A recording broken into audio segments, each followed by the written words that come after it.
Well, I told him that when I'm under the clock and under the pressure, it takes me about an hour to do this topic, and when it's turned off, it takes me about 35 minutes. So we should be okay.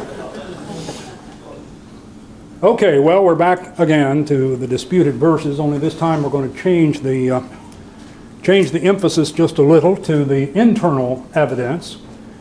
And just like the angle that we just looked at, this one just reaches out ramifications in all directions, and we're just hitting the highlights, really. And it's really a fascinating study, and so I'm going to share with you at least what time will allow here today.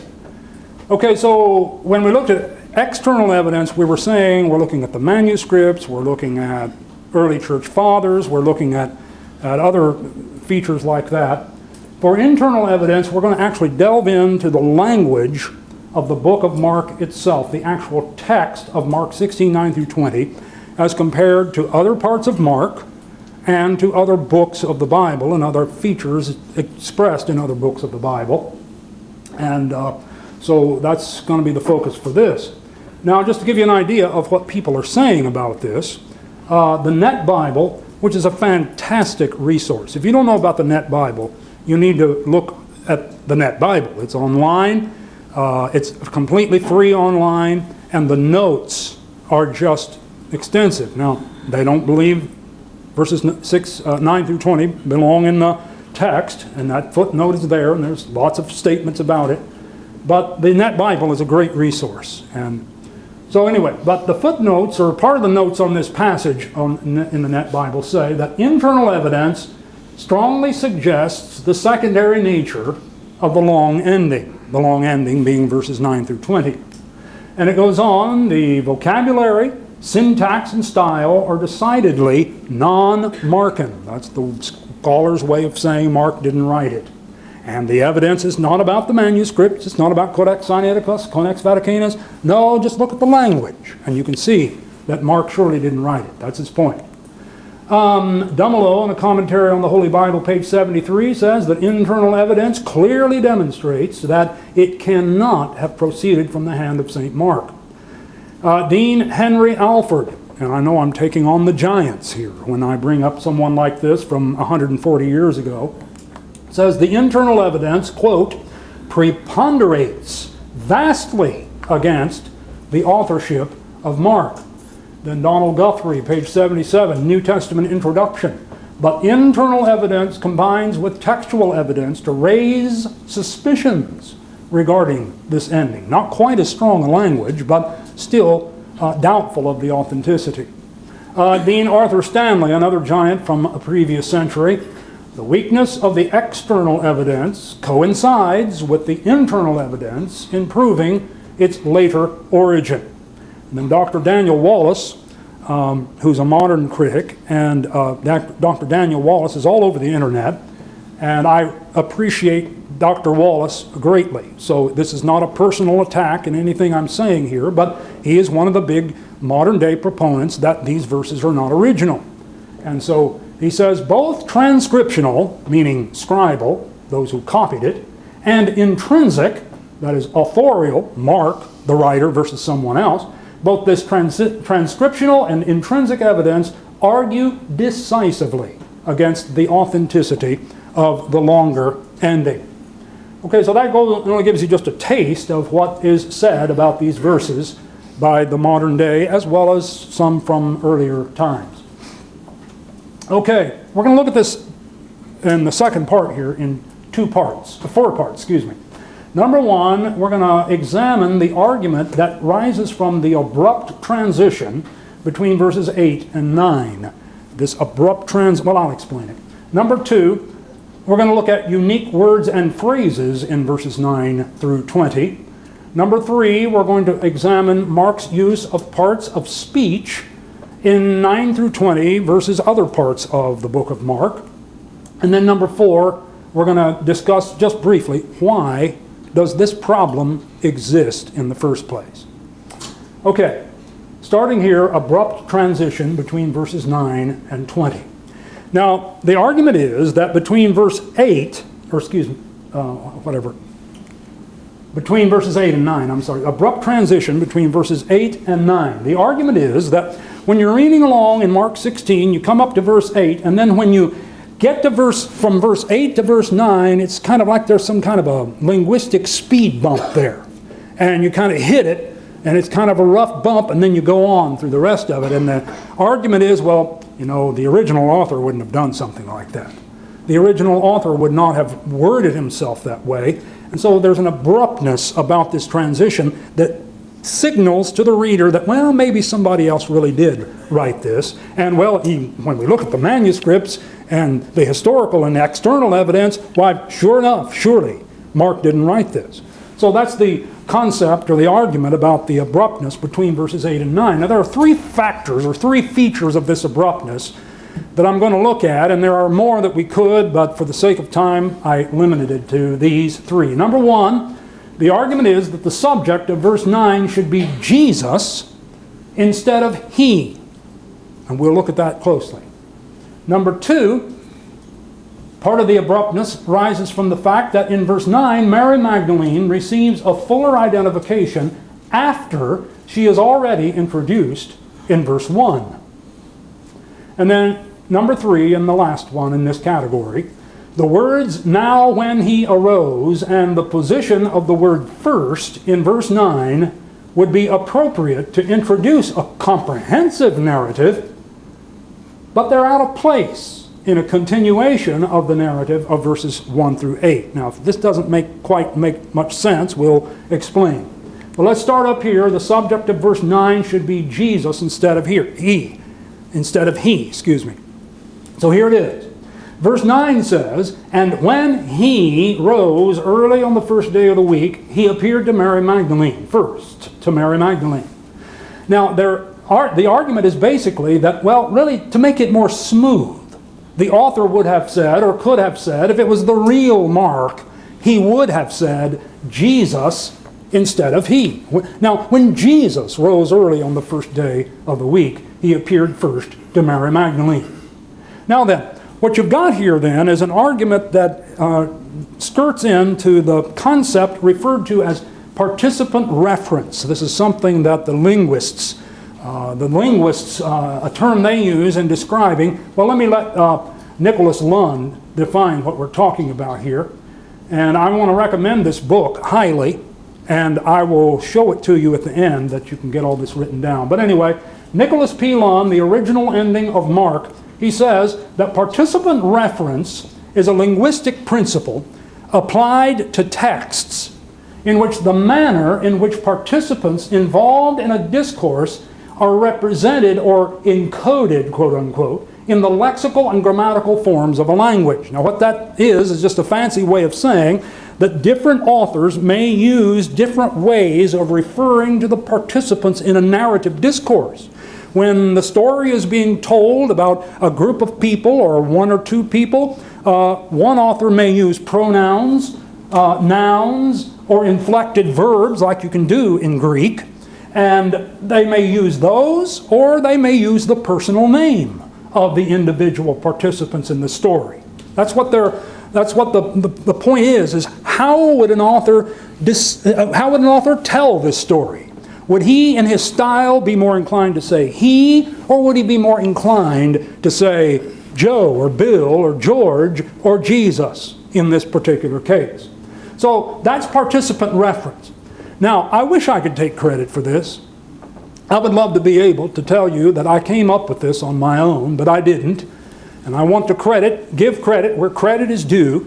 Once again, I'm referring to Nicholas P. Lund's book, and so I'm just going to borrow wholesale from him and cite him in full citation up front. Lund assesses every episode initial reference in all the book of Mark. Now what that means is, Mark tells a story about Jesus, not just in chapter 16, but all through the book of Mark. Mark tells stories about Jesus one after the other. We know how that is. And whenever he tells a story, the story ends with a punchline, and then the next line is the initial reference of the next episode. That is the first statement introducing the next episode. And Lund has assessed all of these in the book of Mark. And here's what he's come up with. This is only a partial portion of it. But starting in chapter 1 and verse 14, Mark introduces the unit there with Jesus as the subject. But if you keep on reading through that early part of Mark and just keep going along, and by the way, I'm sure he's referring here to the critical text and not the Textus Receptus. So this argument is rooted in probably the critical text and not in the Textus Receptus or the King James or New King James, but would be reflected more likely in a newer translation. So bear that in mind if you go to check this out. So in chapter 1 and verse 14, Mark introduces the unit with Jesus as the subject. But then all the way from chapter 1 and verse 14 to chapter 3 and verse 6, he introduces each following episode with the pronoun, not Jesus' personal name. He introduces him with he or him in English translation or in some other comparable way in the original language.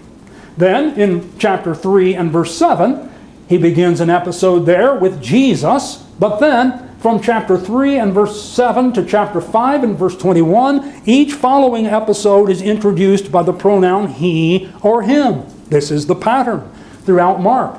Chapter 6 and verse 30 begins with Jesus, and then the following episodes from chapter 6 and verse 31 to chapter 8 and verse 26 are introduced with he or him. Again, let me belabor the point. In chapter 9 and verse 2, it begins with Jesus, and then look at this. Each intervening episode, initial episode reference from chapter 9:3 all the way to 14:27, the author introduces the next and following episodes with Jesus. Now then, even Daniel Wallace, who is a proponent of rejecting these verses, when talking about a different issue besides this, he expresses a very good point that I think actually fits here, as my understanding of it is. Even Daniel Wallace notes, pardon me, that there are 89 sequential verses in Mark 6 through 8 in the critical text that never mention Jesus by name or title. So this tells me that the writer, Mark, has this proclivity for pronouns in introducing Jesus in these accounts. This comes, by the way, from lecture notes from biblicaltraining.org on page 21. Now then, in response to this, someone may say, well now look, all the examples you've noticed so far are where Jesus is the subject of the previous episode.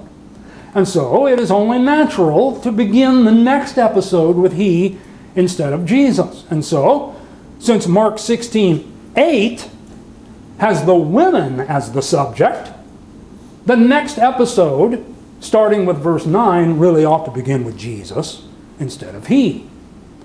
And I suppose that sounds like a legitimate argument to me. That sounds pretty convincing until we get to looking more closely. And we can see that it's not quite that sewn up. Let's look at Mark 6:42 to 45. So they all ate and were filled. Now that's the people who were fed, the multitude who were fed, you remember. They're the subject at the closing of this episode. And they, the apostles, took up 12 baskets full of fragments and of the fish. And verse 44, now those who had eaten the loaves were about 5,000 men. Now what we've got here is the end of an episode. This is analogous, shall we say, to verse 8 in chapter 16. It's the close of a section. And then the next section begins. Now look how this one ends though. They, the crowd, the 12, and those again, the crowd who had eaten. They are the subject at the end of this episode. Now look how the next episode begins. It says in verse 45, immediately he made his disciples get into the boat and go before him to the other side, etc. So here's a case where you've got the subject of the closing episode being one person or another group of people, and then the very next episode begins with Jesus as the subject, but he doesn't use the first name, he uses the pronoun he, and not the name Jesus. You say, oh, well, that's just an anomaly. Maybe that just happened.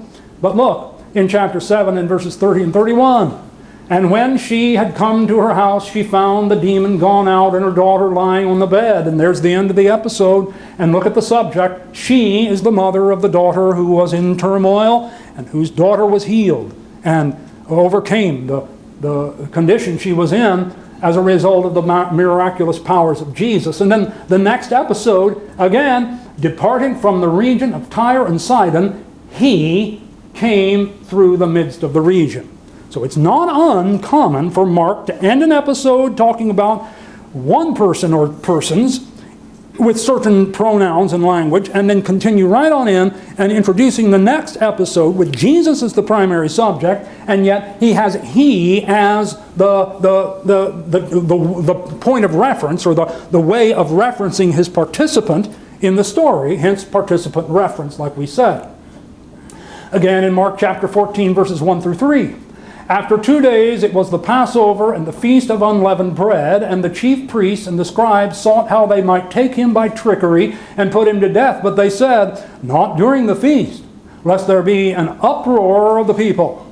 Okay, well, there's the end of the episode. And notice here, they. And they here in the plural refers to these chief priests and scribes back here in the previous verse.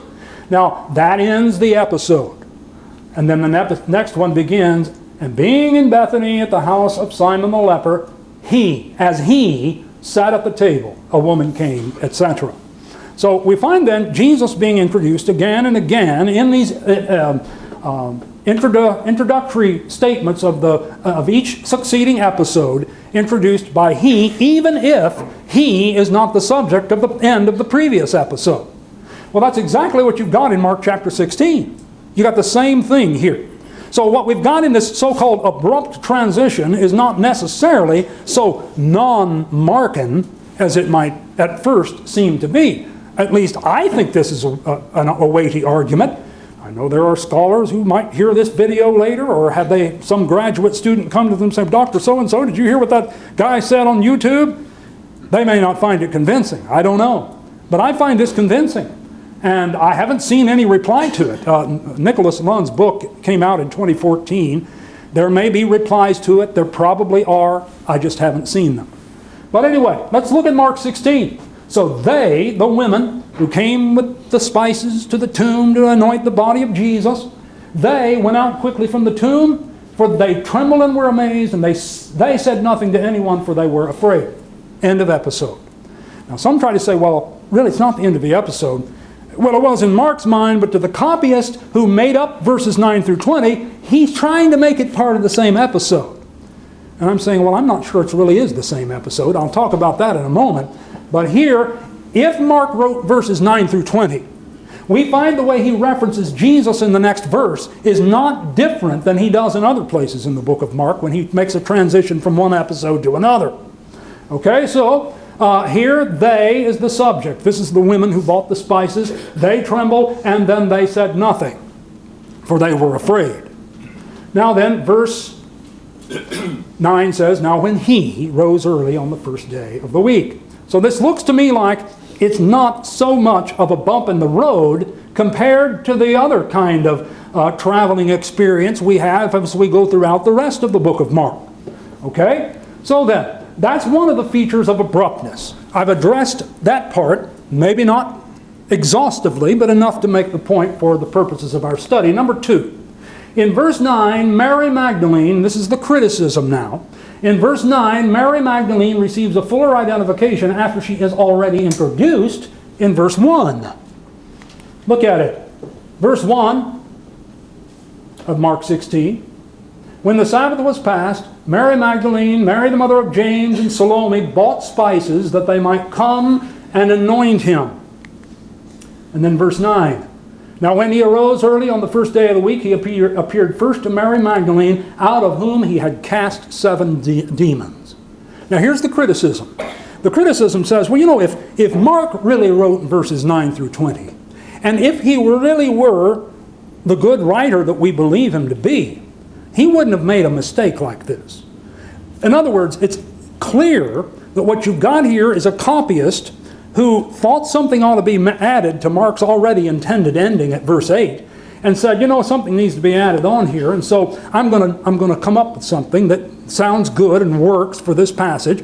But he just wasn't quite skillful enough or savvy enough to recognize, hey, I don't need to reintroduce Mary Magdalene because the author that I'm adding to has already introduced her, and so I'm making a mistake here when I add this extra detail about a person who's already been introduced 7 verses earlier or 8 verses earlier. That's the argument. All right, well, let's take a look at this. Dr. Bruce Terry, who has a good presentation of some of this material on his website, and I think it's just a page. Well, I think it's actually on a school website, but anyway, a university. But he makes this point, which I think is interesting and important and relevant. In Mark 3, same author, in Mark 3, chapter 3, verse 16, he introduces Simon, whom he surnamed Peter. Now, we get this little extra detail about Peter here after Peter has already been mentioned 4 times in the book of Mark in these verses. Also, same thing regarding James and John in Mark 3:17. James and John, he surnamed them Boanerges, which is the sons of thunder, after they've already been mentioned twice in the book of Mark. Now, I suppose the argument could be made that these latter passages, these latter references, 3:16 and 3:17, are actually within that section where the list of the apostles' names is given. And in that list, he's simply filling out and explaining more about their names. I suppose that's a fair observation. But at least it is obvious here that Mark is not above introducing more information about particular characters in the story after he's already extensively described them in narrative circumstances prior to this. So in that respect, it's not unlike Mark to do such a thing.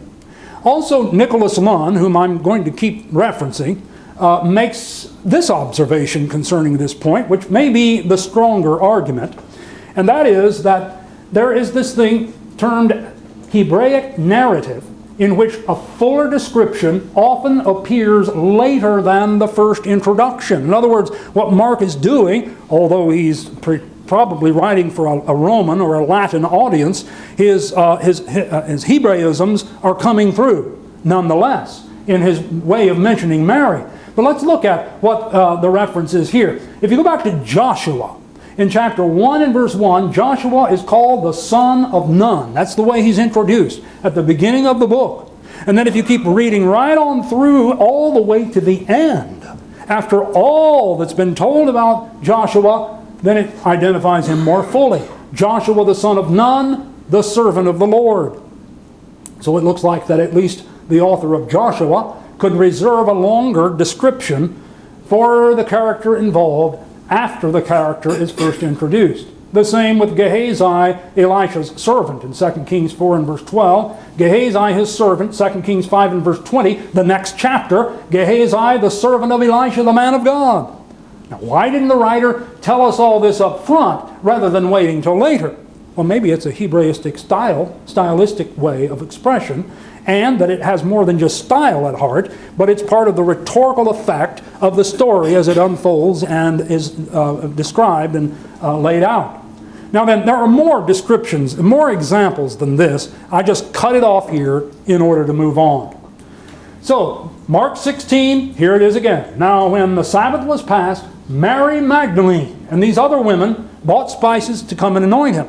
Then, in verse 9, when he arose early on the first day of the week, he appeared first to Mary Magdalene, out of whom he had cast 7 demons. And this is not unlike the kind of participant reference, or not, that's really not the right term, not unlike the way it is elsewhere, not only in Mark, but in other passages of Scripture. But I'm going to go on from here. The next thing we want to look at then is the third thing, the words "now when he arose," and the position of the word first in verse 9, the argument is, well, those words would be appropriate to introduce a comprehensive narrative. They'd work better up in verse 1. But they're out of place in a continuation of the narrative at the end of verse 8, starting in verse 9. Here's what I'm talking about. Down in verse 8, So when they went out quickly and fled from the tomb, they were troubled and amazed, and they said nothing to anyone, for they were afraid. And then the next verse says, or there's the end of the episode, the next verse says, now when he arose early on the first day of the week, he appeared first to Mary Magdalene. And the issue is these terms right here, when he arose and first. And the idea is that these would work better for smoothness of transition, would work better elsewhere in the chapter, earlier in the chapter than here. That's a succinct way as I can come up with to make the point. All right? So let's ask ourselves the question, though. Is verses 9 through 20 really supposed to be a continuation of verses 1 through 8, or is it actually a next episode? And I think it's another episode. I think it's just simply, yes, basic same thematic information in a broad sense, but I'm going to demonstrate that it's not the same issue in the more specific sense. In other words, verses 9 through 20 does, in a sense, change the subject from what it is in verses 1 through 8, even though both are about generally the resurrection of Christ. So it centers upon resurrection evidence. I think most of us are aware of the fact that resurrection evidence, as it is depicted for us in the Bible, basically rests on two tiers, or two foundations. Number one, the evidence of the resurrection can be demonstrated from the empty tomb. You have a tomb that had a body in it, and that tomb doesn't have a body anymore. Where is the body?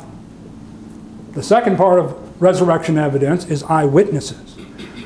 Once that tomb is empty, that body could have been taken anywhere. So you have to have someone who sees it later on to provide the second level of verification of a resurrection. And you know what? It looks to me like that's exactly what you've got in verses 1 through 8, verses 9 through 20. Verses 1 through 8 is the empty tomb. That's the point of verses 1 through 8. Look, verse 6. The angel told those women when they came in so nervous and wondering about how that stone was going to be rolled out of the way. And they got there, it was already rolled out of the way. And they entered into that dark tomb and got back in there. And they saw this young man who said what he said to them. He said, "He is risen. He is not here." He's saying, the tomb is empty. You came looking for a tomb with a body in it, and you have arrived at a tomb that doesn't have a body in it. That's the point of verses 1 through 8. That is an episode. The next one, well, it ends by saying that they were afraid, which seems a very anticlimactic way of ending the gospel.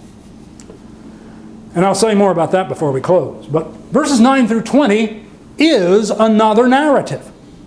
And its emphasis, broadly speaking, is still the resurrection.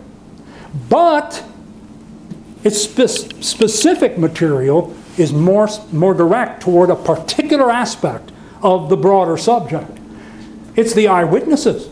Look at verse 9 rather. He appeared first to Mary Magdalene. Verse 12, he appeared. Verse 14, he appeared. So this is an emphasis upon eyewitnesses.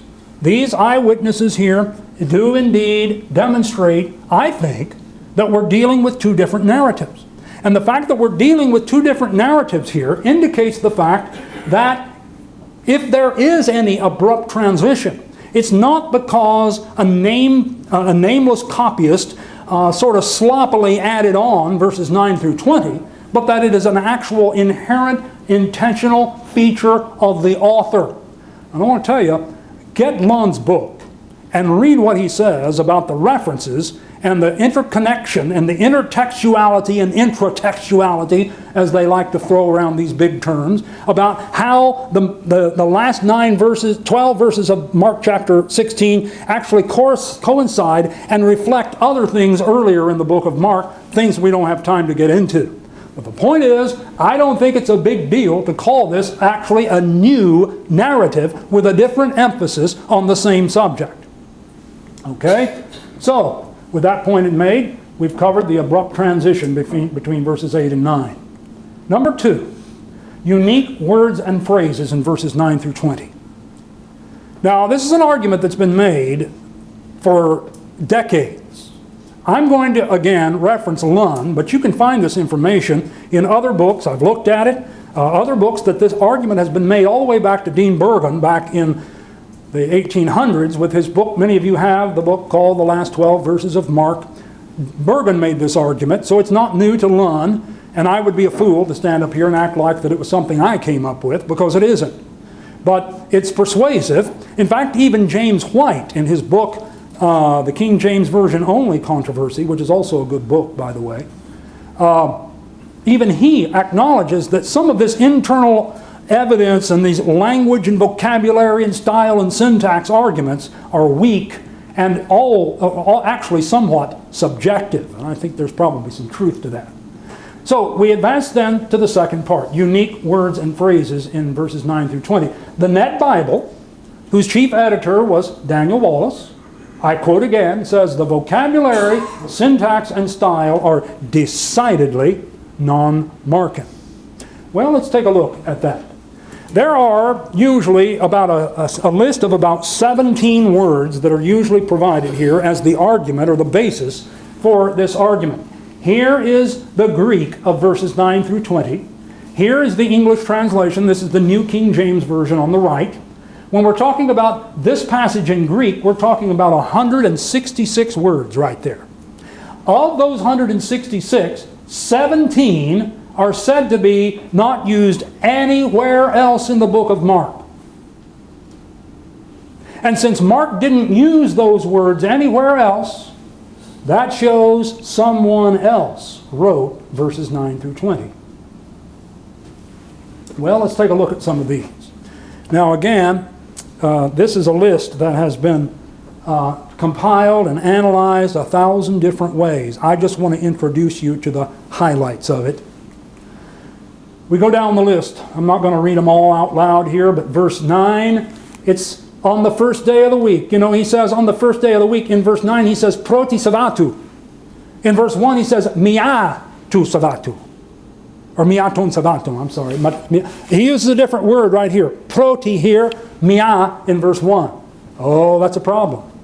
Now, again, I think you could just about preach a whole sermon, if you want to call it a sermon, or a whole lesson on that point right there, but we're not going to. But the point you see, this is the kind of arguments that are made. Verse 1 uses mia, which means one of the Sabbaths, which means the first day of the week. Here it's proti savatu, meaning the first day of the week. The difference between one and first. You say, well, look, that proves that Mark didn't write this, because Mark, that we know wrote verse 1, said this differently. Well, that's another issue. Let me just move on through the list. Okay, verse 10, the verb for going. Verse 10, the phrase, those who had been with him. Verse 10, the verb mourning, as in weeping and mourning.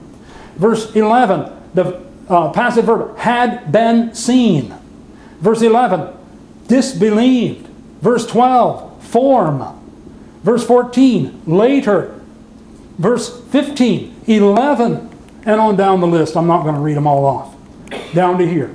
There are 17 words here, and I'm not going to comment on any of this except this one right here. Let me just make a point here.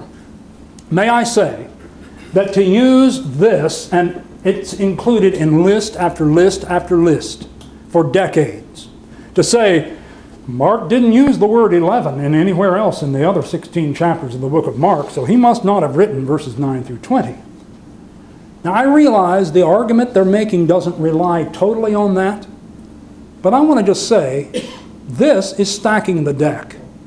This kind of argument is disingenuous. I know that's a bold word, and I'm not trying to impute motive to people, but scholarship wants to be precise, and scholarship wants to be fair, and I agree, and I appreciate that. You know, this is stacking the deck. I'm sorry. I don't know how else to look at that. Look, Mark used the word one in chapter 6 and verse 15. He used the word 2 in 6 and verse 7. He used the word 3 in 8:31, 4 in 12:27, 5 in 8:19, 6 in 9 and verse 2, 7 in verse 8, chapter 8 and verse 20, the number 10 in verse 14 of chapter 10, and 12 in 5:25, and 40 in chapter 1 and verse 13. Does Mark not know about the number 11? That is not an argument to prove that Mark did not write verses 9 through 20. All right. Again, I quote Mr. Lunn. Again, I can't take credit for some of these analyses, but look at other sections of the book of Mark that are of comparable length. The story of the healed woman in chapter 5 is 161 words. Remember, 9 through 11 of 16 is 166 words. Notice, you get all of these words in that section that are not used anywhere else in the book of Mark. 9 words in this passage are not anywhere else in the book of Mark. Now, there's not a textual issue about this passage. There's no manuscript issue like we looked at in our first session. There's not anything in there in the manuscript issue about this passage, but the argument that the absence of some words in Mark 16, 9 through 20 somehow proves that it didn't write other things, or didn't write that verse, indicates that we have some discrepancy here when we think about this, because here's a section, again, 161 words. These words are not used anywhere else. Here's another, the death of John the Baptist, chapter 6, 172 words. All of these words are not used anywhere else in the book of Mark. There's 12 of them. Down here in chapter 9 and verse 2 through 10, 157 Greek words. There are 11 of those that are not used anywhere else in the book of Mark. The teaching about divorce in chapter 10 verses 1 through 12 has 153 words. There are 12 of those 153 words that are not used anywhere else in the book of Mark. Jesus before the Sanhedrin in chapter 14 verses 55 and 56 has 179 words, and none of these words occur anywhere else in the book of Mark. The crucifixion account in chapter 15 has 115 words in the Greek language. None of these are all in that passage, but these are not used anywhere else in the book of Mark. So this argument, as I think James White is correct, this argument indicates that this internal evidence argument is very subjective and has some holes in it as far as I'm able to understand it. So, unique words and phrases in verses 9 through 20. Okay. I don't know how long I've been going, but I'm just going to keep going. That's what they told me to do. So, switch to number 3. Mark's use of parts of speech. Now, when you start talking about parts of speech and grammar, people start getting nervous and remembering how terribly uncomfortable they were in 3rd grade trying to work through those grammatical exercises. I hated that when I was a kid, and so I understand that. And moreover, on this point, we're going to be using percentages and mathematics, which just only makes it all the worse. But the argument, I think, is very persuasive if we can follow it and if I can communicate it clear enough for it to be followed. Parts of speech, we know, are verbs, nouns, pronouns, adjectives, adverbs, conjunctions, determiners, which is articles like the word the in English, the, prepositions, numerals, and interjection. Now, it's amazing how people have analyzed the Greek Bible. And this is just demonstration of that, and it didn't originate with Lunn. He just happens to take it a little bit of a step further on this particular point in Mark 16. Whenever we look at the parts of speech, we're going to compare Mark 16 to other parts of the book of Mark relative to the range of these parts of speech. All right? How does Mark use the parts of speech in the list I just gave you? How does he use these parts of speech in the concerned passage? How does it fit into the range of such usage elsewhere in the book of Mark? Well, let's look at the total of the book of Mark. V is for verbs. If you take, the book of Mark is divided up into 22 sections, and when you take all those 22 sections, you find and analyze the whole book of Mark, Mark uses verbs almost 32% of the time. That's the high end, analyzing all the parts of the book of Mark. On the low end, it's 12.86%. Each section divided up and analyzed separately. Verbs are used this much in the high end. On the low end, 12%. Nouns is this range. Adjectives and adverbs, the C means content. Content, adjectives, and adverbs. The range is this. In other words, the section with the most content, adverbs, and adjectives has 7.48%. The least is actually 0%. And then you do that all the way across with the various parts of speech that were listed at the beginning. Now then, what you've got here now is a range. And so any one particular passage that you want to ask yourself the question, does the passage actually fit with the other parts of the book of Mark? You can compare it to this range. And so we have Mark chapter 16 verses 9 through 20 that we're analyzing here and thinking about and considering. Let's look at it. Mark 16, 9 through 20 has this range within itself. Now, the question is, do any of these fall way outside this range? And you know, the interesting point is all of them are a green. All of them are a go. They all fit the range. Okay? How about the Phreologion? Well, the Phreologion, interestingly, also fits the range. The shorter ending, interestingly, and this is the second of the two endings that everyone agrees is not original. The shorter ending has these that fall outside the range. So this is not definitive proof that Mark did or did not write Mark 16, 9 through 20. What it is saying, it's saying this, that if Mark did write verses 9 through 20, we would expect it to fall within the range. And it does. Let's consider these parts of speech from another angle. And this is the one I find to be the most persuasive. That is the hierarchy of the parts of speech in the different parts of the book of Mark. Which parts of speech did Mark use the most relative to the others? Now that's a subtle difference. I know we're dealing with math here, and you all didn't come for a math lesson. But Mark 16, 9 through 20 uses verbs more than it uses any other part of speech in 16, 9 through 20. It uses verbs second.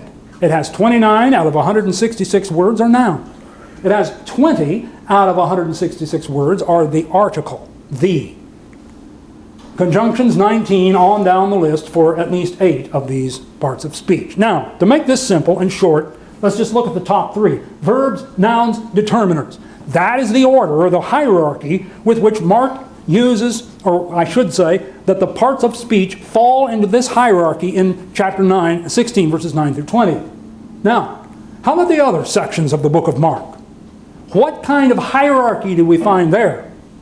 Well, of all of the different sections of the book of Mark, the most common is to have verbs first, nouns second, conjunctions third. That's different right here. The same here. Now that in and of itself is somewhat significant.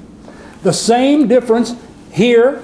Verbs is the most in all the other 23 sections as you have in Mark 16. Nouns is second most as you have in all the 22 sections elsewhere versus Mark 16. The only variant here is that determiners are slightly more or somewhat more in 16 verses 9 through 20 versus 22 other sections of the book of Mark. But that's only for those, the hierarchy that occurs the most times. Now, look at the second one. This is the one that occurs the second most in the book of Mark. And look, verbs, nouns, determiners, verbs, nouns, determiners. So that tells us right there that on this analysis, on this perspective, Mark is well within what we would expect it to be in Mark 16, 9 through 20. What we would expect to find if Mark really did write verses 9 through 20. And just for a little fuller picture and to give a little better analysis, this is the third most common hierarchy throughout the book of Mark. Verbs, nouns, pronouns. Notice, still the same in the first two components, but there's variation in the third. So, really, when you look at the first two levels, verbs and nouns in the hierarchy, Mark 16, 9 through 20 still matches all three of the most common forms in the book of Mark. Now there's more. Bear with me. We can get some coffee a little later. But the shorter ending, now this is remarkable. This speaks, to my mind, volumes. When you apply this same analysis to the shorter ending, you came out with the very result that everybody expects to find. Nobody thinks Mark wrote the shorter ending that I read at the beginning of the last session. Nobody thinks Mark wrote that. In fact, you can just read it in an English translation, and in many ways you can look at that and say, that doesn't sound like anything else I've ever seen in the Bible.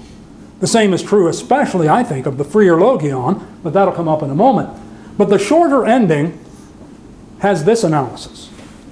It ties, for number one, at nouns and determiners. The second most common form of speech is prepositions, and the third ties for content, adjectives, and adverbs / conjunctions. That's the hierarchy in the shorter ending. You know what? You look through all of the 22 other sections in the book of Mark, and what you find is none of the other 22 sections follow this pattern. That's what you're going to think you would expect to find if Mark did not write the shorter ending. And that's what everybody knows, and everyone believes and agrees. That's quite different from the analysis we get out of this compared to this and to these. Excuse me, that's a terrible sound.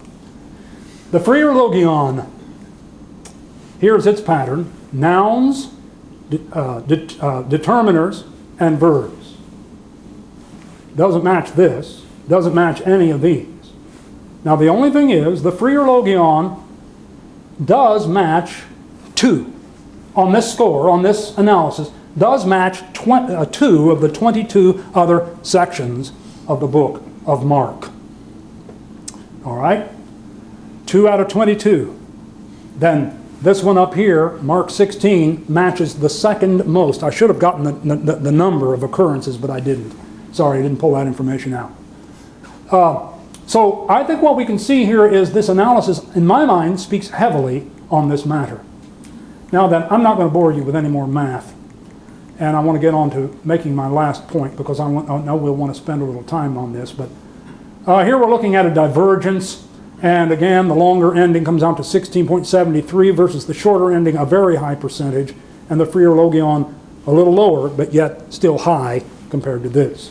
But we'll look at that maybe if you want to in detail. Lunn draws this conclusion. Such a result, as all the analysis we've just looked at, such a result is not offered as proof of the Markan authorship of 16:9 through 20, but is just one single piece of linguistic evidence that points to the possibility that these disputed verses could in fact have been written by Mark. And when you take into account all the other analysis that actually we aren't even discussing in these presentations, it's clear that there is some strong support for the book of Mark chapter 16 verses 9 through 20. Well, I'm going to finish out with this last point here, and maybe this question should have been asked and addressed at the very beginning of the session. But I figured it could probably come up in the question and answer, so I thought, well, we'll just let it wait till last, and then we'll address the questions here that I'm going to bring up. And I hope that I can cover it sufficiently in the time that we have remaining. Okay, so why does this problem exist? Well, let me make a couple of points here. It is not because someone wants to get rid of verse 16. Through the years, I've heard brethren make this argument and this accusation. And I sympathize with them because I know a lot of people would like to get rid of verse 16. But I really don't think that's what's driving this issue. And I really don't. And I think we need to be careful when we start accusing people that we don't know and whose names we don't know and whose knowledge about these issues we don't know, and accusing them of things that we don't know. We're judging people when we do that. And they may not be members of the body of Christ, but that doesn't make it okay. They may not be members of the church or in the brotherhood, but that doesn't make it okay. We need to be careful that we don't accuse people of doing things they're not doing. And I've read a lot on this, and I have yet to find the motive of getting rid of verse 16 he who believes and is baptized shall be saved. I have yet to find that as the main reason why this is an issue. Now, in James White's book, the King James Version only controversy, he does list verse 16 as, but he only states it as a corroborating argument. He doesn't rest the opposition of these verses to a desire to get rid of verse 16. So I think we need to abandon that accusation, and let's be more accurate and fair and right in the statements that we make. Really, what I found, here's the one that gets everyone. If anyone is uncomfortable with any verse in this section and would think that, boy, it's a good thing Mark 16, 9 through 20 is not original, because that verse 18 just really makes me really uncomfortable. It is, they shall take up serpents, and if they drink any deadly thing, it shall not hurt them. Daniel Wallace goes out of his way for an extended period of time in some of his lectures to disparagingly speak of the snake handlers and the hicks, as he calls them, out in the countries and counties of West Virginia, and speaks about how wonderful a thing it is to be able to get rid of this verse, so they don't have this verse anymore. This is the verse they don't like. This is the one that comes first.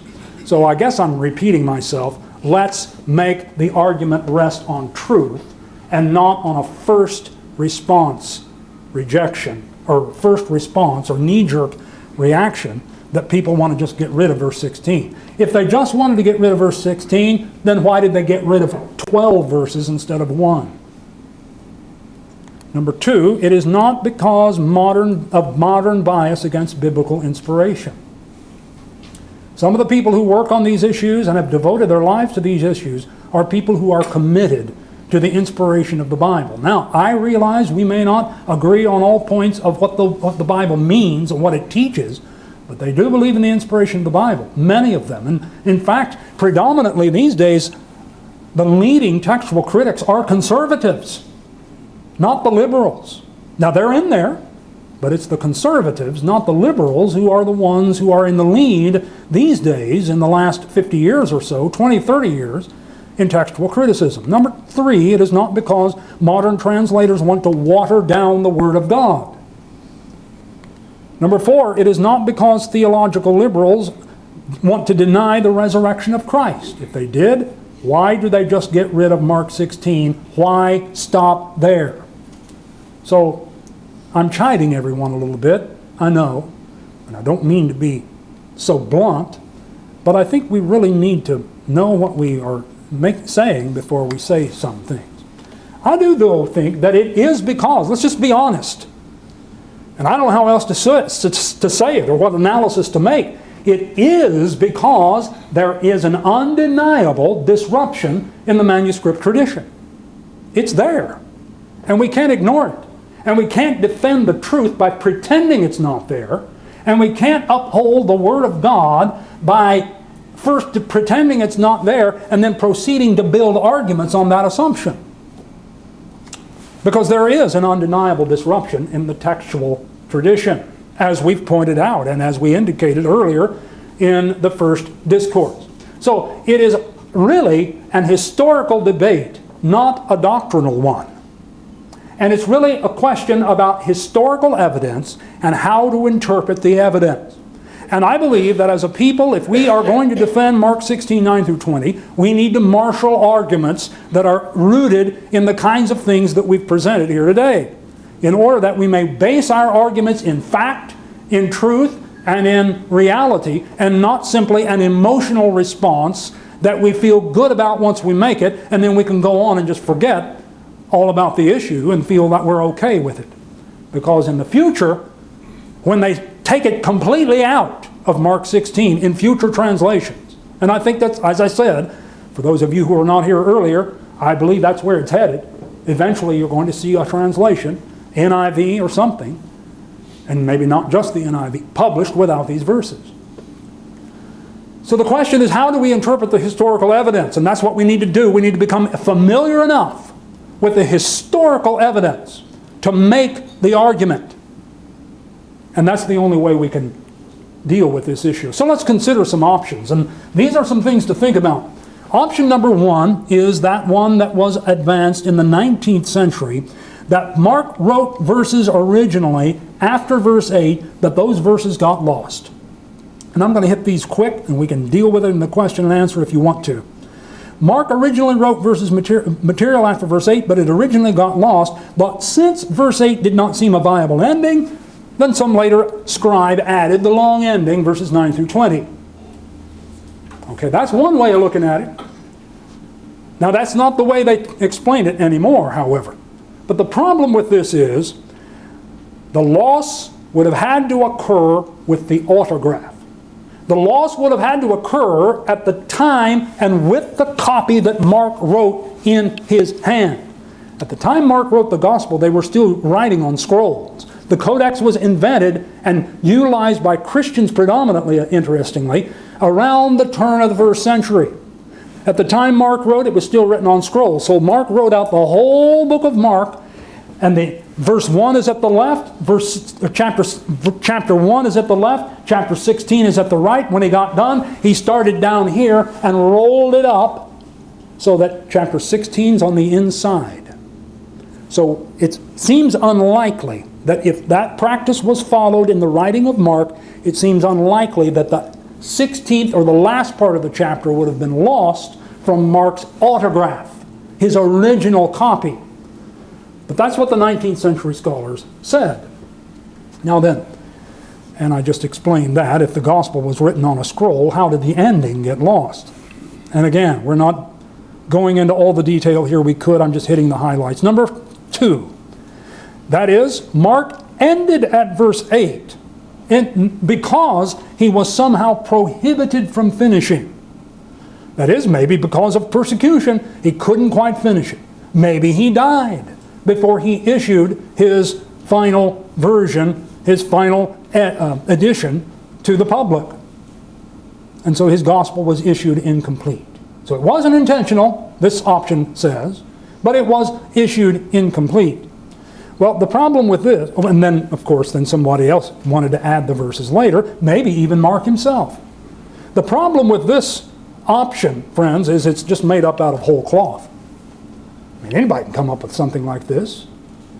The reality is, it's certainly possible. The scenario that we've just described is certainly possible, but there is zero evidence for it. Maybe that evidence will turn up in time, but there is none for it now. So this one doesn't seem quite to work. Option number 3 is the one that everyone supports today. Mark intended to end at verse 8. This is the predominant view. My main criticism of this is that many explanations are offered by literary criticism as to the rhetorical effect that Mark had in mind and that he intended to convey by stopping at verse 8 and shocking everyone with the ending at verse 8.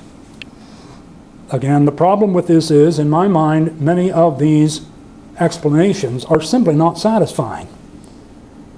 They're not satisfying, and maybe we can look at some of those. They don't agree about this either. Those who say that Mark ended at verse 8 for this reason, and he was trying to communicate this thing for another reason, these explanations don't agree. This is suspect. Makes the position suspect. And not only that, but if Mark really did end at verse 8, think about this. If Mark really did end at verse 8, then a lot of people simply misunderstood him. Because somebody, according to this position, somebody thought verses 9 through 20 needed to be added.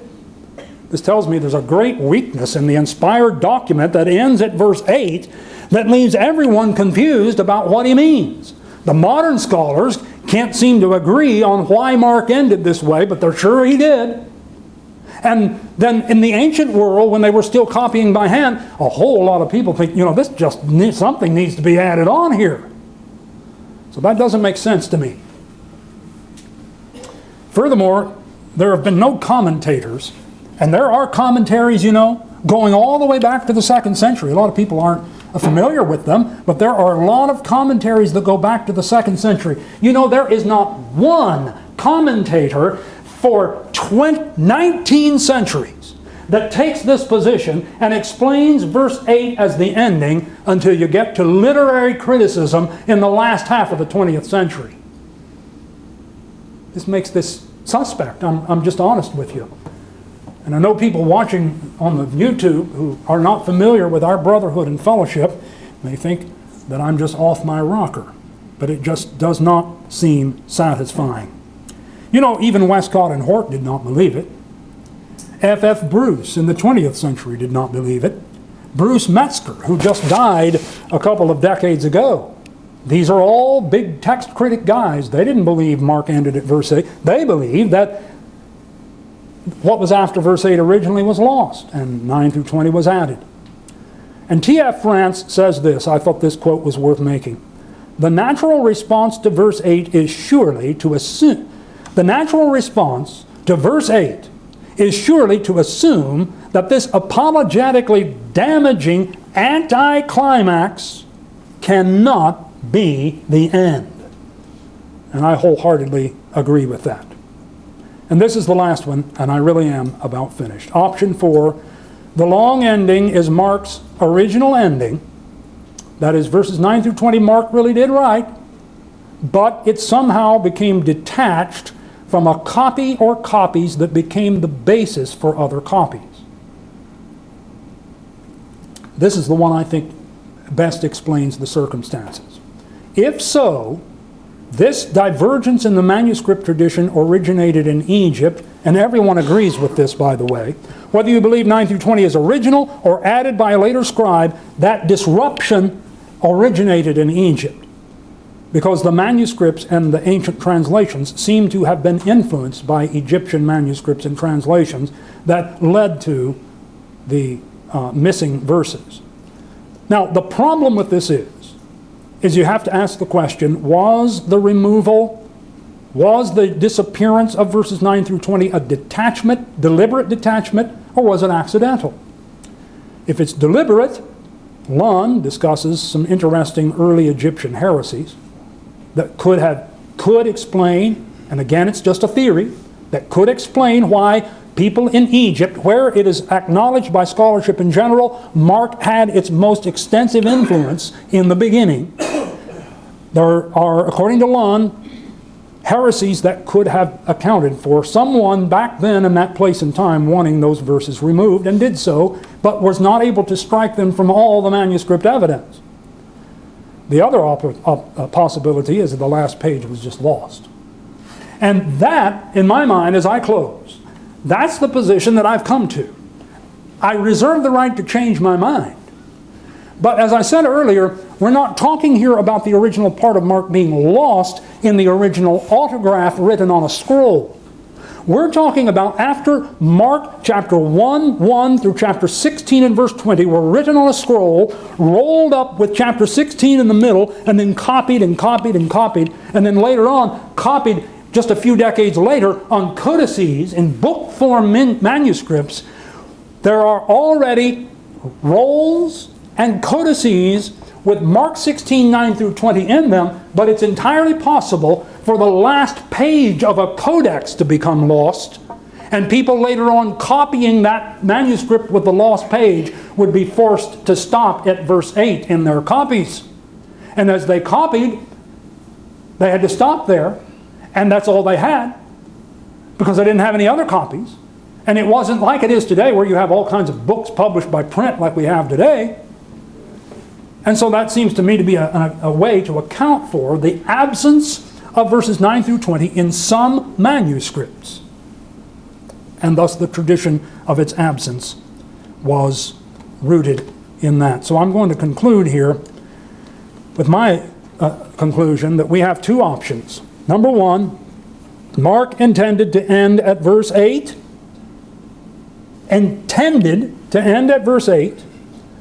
or he wrote verses 9 through 20.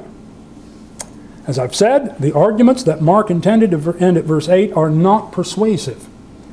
The only other viable alternative is that Mark's 9 through 20 is Mark's own inspired ending. That's it.